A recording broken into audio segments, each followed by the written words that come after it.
Sa mga balitang pambansa, tiniyak ng Philippine Coast Guard na tuloy-tuloy ang presensya ng kanilang mga barko para bantayan ang mga umaaligid na China Coast Guard vessels sa West Philippine Sea.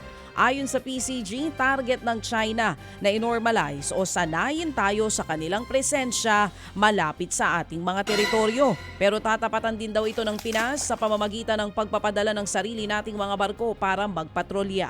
Matatanda ang nagpadala ng monster ship ang China noong isang linggo malapit sa Zambales. Pinalitan ito ng isa pang Chinese vessel na pareho namang binuntutan ng ilang araw ng Coast Guard.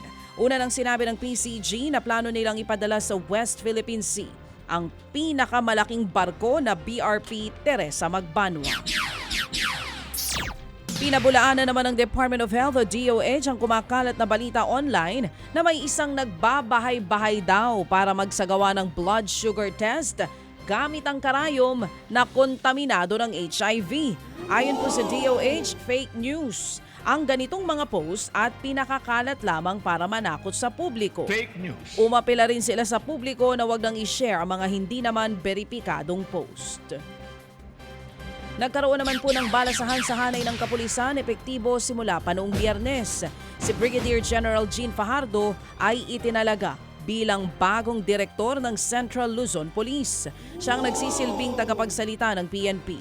Pinangalanan din bilang acting director ng Zamboanga Peninsula Police si Brigadier General Roel Rodolfo at si Brigadier General Red Maranan bilang direktor ng Central Visayas Police. Habang si Brigadier General Joey Masauding naman ang bagong Deputy Director ng PNP Directorate for Controllership.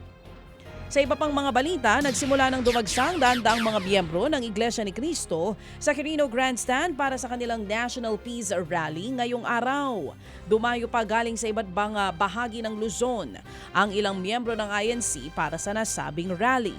Panawagan nila, natutukan ng gobyerno ang ibang problema na mas malapit sa masa kaysa sa impeachment ni Vice President Sara Duterte.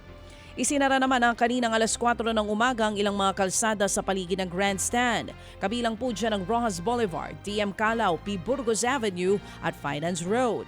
Bukod sa Maynila, may idaraos din na Peace Rally sa ibang lugar katulad po ng Cebu at ng Davao City.